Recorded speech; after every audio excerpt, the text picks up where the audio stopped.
We're live here. Kicking it. This is Larry Wig with iSee109 kicking it with Hassan Haze right here, y'all. You're at 109 right now. Y'all here. The latest and the greatest in podcasting. Don't get it twisted. That's what's up. iSee109. You're at 109 right now. What up, Kobe? I met Kobe. Kobe looked at me like, this dude looks like a madman. What is he doing? I was reaching in the suitcase too. He was like, what the fuck? I had an option that I put on myself. Allen Iverson or Kobe Bryant. I'm in the Lakers hallway. I got a chance. It's like you can go in one of the other locker rooms and get who you want. I felt like AI was more, prevalent to the community, like the hood. Everybody love AI, so I'm just like, I'm gonna go with AI. And after I interviewed AI, I'm coming out, but I had packed all my stuff. I had packed my camera. I should have just had my camera in my hand, because as soon as I get out the door, who do I see holding his two daughters right after a game, y'all? Kobe's got one baby by the hand and one baby in his arms like this. And hear me, it's John Black. John Black is the media personnel, and it's John Black, Kobe, and the two babies.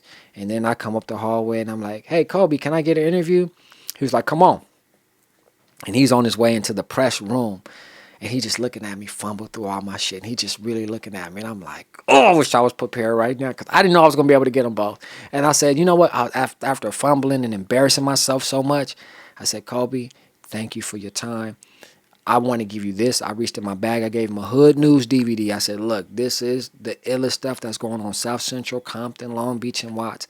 I can't get my camera out, and you holding a baby. It's a lot going on, and I don't want to waste your time. He said, oh, this some shit from the hood? And I looked at him like, oh, Kobe cursed. It blew my mind. I was like, oh, shit. I was low-key starstruck, but not really, because I had a mission I was trying to get accomplished. And I noticed Kobe's not that tall. I was like, I expected Kobe to be way taller than he was, so I gave more props on being a beast, because I'm like, he only had me by like 3 inches, it felt like, or less. I felt like, man, give me the ball right now. Put down your babies, boy. Put down the babies, give me the ball. That's a joke. But anyway, look, man, I got to meet Kobe, gave him the DVD. 2 months later, as God is my witness, the same music that was on Hood News, I had a piano that I played. He did a black and white commercial jumping from the free throw line, dunking, and he had the music. I can't find a commercial anywhere. But me and my dad saw it. My dad was like, he saw your DVD. I took it as confirmation he's seen it. This 2006. Shout out to Kobe Bryant. That's an interesting story. Holy smokes, man. Yeah. Wow. I think that we're all locked in and we support each other, and maybe the politics as it works out, Yeah. don't bring our things to light, but yeah, within the community, yeah, we work together Yeah. and support each other, man. I like that. Yeah, man. Kobe was real. He stood there. I remember stood there looking at me, fumbled through shit, and I looked up at him. He looked at me. I'm like, damn, I look dumb right now. This is not the way I want to meet Kobe. Let me clean it up. I got some DVDs. Let me give him some free shit. Vanessa was right there. He handed the DVD to Vanessa. Vanessa looked at me and gave me that cork smile like that. You've done enough, my nigga. You can go now. Vanessa, like, real. Like, I was like, oh, shit, okay, let me get up out of here. But I was happy that I handed it off. Like, I got AI. I got to talk to the Nuggets locker room. I'm like, AI talked to me. I'm good. I got to talk to Kobe, kind of. But more importantly, I gave him the disc, and he saw it. And after that, you notice Kobe showed up to the Trayvon Martin thing on Crenshaw. Kobe started being more active in black issues, because at first he wasn't. And I had to go down there. And the way I got in the Staples Center, Yeah. my name is Hassan. They did not have my name on the list when I got to the roll call to get in, like the press pass. Somehow the lady said, are you with the Spurs?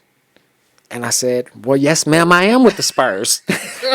She said, okay, here, Bill Wells. I said, I'll take that. I put on Bill Wells' that damn certificate and walked my ass in the Staples Center. They took me downstairs to the family and friends lunchroom. Saw James Worthy. I saw all the Laker greats. Like, this is all the press guys who do the TV commentating.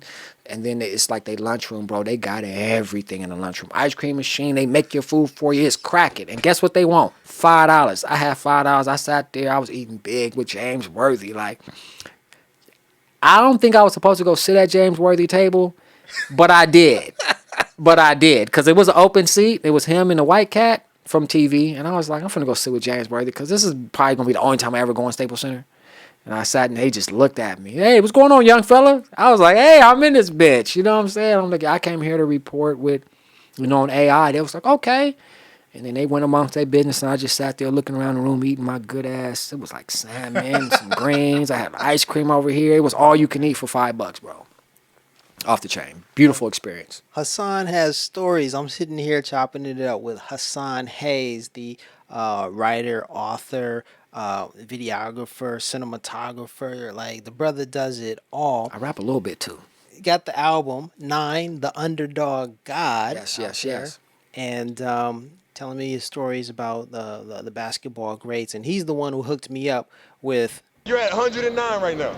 That's Kobe right there. Kobe Spirit is right here in the building. Yes, So yes. check us out on the iSee109 podcast.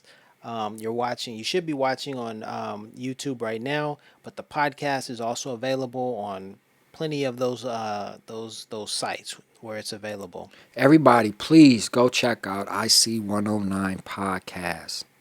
iSee109 podcast. This brother's traveled the world. He's got good insight, great guests. And we crack it over here. Y'all, come on. Psh, you better get with it. You're at 109 right now. So Larry's going to tell you all his stories about his male exotic escapades.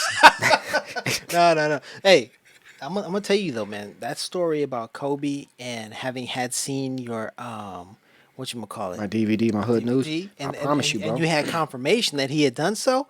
So I'm gonna tell you my story, man, with Quik. Oh, wow. I got one more quick, too. Shout out you, Quik. Yes, been a fan forever. 2004, just before he released Trauma, I sent in an email to his fan website. Okay. And it was a long, lengthy email. I had song ideas all throughout it, probably like 20, 24 or something song ideas.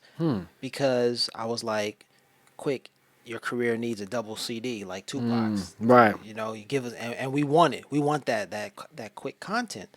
And so the album release date got pushed back a little bit, and I sent the email in when the album was released.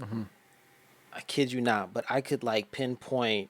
I could choose one of the song ideas that I had in that email, and I could associate it, link it with one of the songs that he had on the album. Oh, wow. And I was like, I think he got my email, and I think he executed, the plan that the outline, the blueprint that I sent him in. Because What album was this? this was Trauma, Okay. Okay. and I couldn't.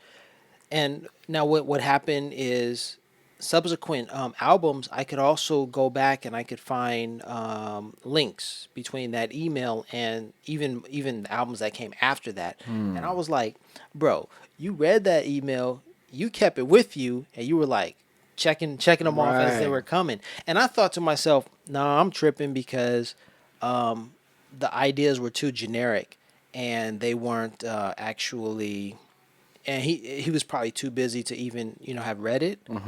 But I got confirmation. I came back to LA 2019 or so, and I met up with a bike club, and Bad Luck. Okay. No, The Bad Luck. rapper, Bad Luck. Bad Luck was Shout out there, Bad Luck. and Bad Luck and he went to Hamilton as well. Oh, I didn't know that. See, this is all the Hamilton connection. Nipsey, Hassan, Bad Luck, me. Like, Wow. this is what it is. So I'm talking to Bad Luck, and I tell him, "Hey man, I heard you on Quick's record," and he was like, "Oh yeah, I was on that record." He was like, "I also took the photograph for the cover art for Quick," and I'm like, "Really?" He's like, "Yeah." Quick didn't know, what he wanted to put on that album, and he was like, "Man, you do it. You figure it out." Oh, wow. So he just ran out, went to Rosecrans. This was the Rosecrans. Oh, the Rosecrans album. Yeah. So he got the photo, brought it back to Quick, and he was like, "Yeah, I'll take it. I'll rock with it." And I'm like, Wow. "Yo, if Quick was able to, if Quick was receptive to someone else's suggestion like that, I mean, he is a producer, Right. and to be a producer, it's like you find Everybody got to put the inspiration, gumbo in. yeah, and then you bring it together." So I thought about that, and I'm like, I think it's a cool connection, but that's my story because I Do you wrote it know? and sent it to I him. got a question for you with Yeah. Quik, and Quik can confirm this. What is DJ Quick's favorite album that he produced? Oh, do I know? Do you know? Take a wild guess. It's a Quik album, but what's his favorite album that he did? I'm just gonna guess randomly the one that we listened to, Safe and Sound. Safe and Sound. That's Okay. exactly. Me and Quik, I caught Quik at a Christmas celebration toy drive for kids. I went to the back. I saw him. I had my camera. We started a conversation on Safe and Sound that lasted for an hour Yeah. on camera. And I was, because Safe and Sound was our stuff. I'm going through song by Hell yeah. sound. Hell yeah. Hassan and I Oh my and God. Cash roll it. Oh my God. I'm like, that was every day, all day. Yes. And so he was like, man, that's my favorite album. I love that album so much. I said, we loved it, bro. We was going through songs and the Tecmo Bowl sample. We was going through song after song after song. Yeah, he was just like, oh man. I told him, Summer Breeze, man. I said, man. He said, oh, I love Summer Breeze. So Quik, we love that Safe and Sound. We want another project like that. Cause Yeah, that right. shit was so Cali, like so. I don't know, man. Something about Safe and Sound was just perfect. Perfect DJ Quik album. Yeah. Been a fan since the beginning, Quake. So even though if you use those ideas and you ran with it, I'm all for it. I'm not trying to throw shade or anything like Right, that. right, I'm just right. like, yo, man, that's my connection with the legendary DJ Quake. So That's right. that's what's up. Shout out to Quik. Yeah. All right, y'all. You're at 109 right now. I love it.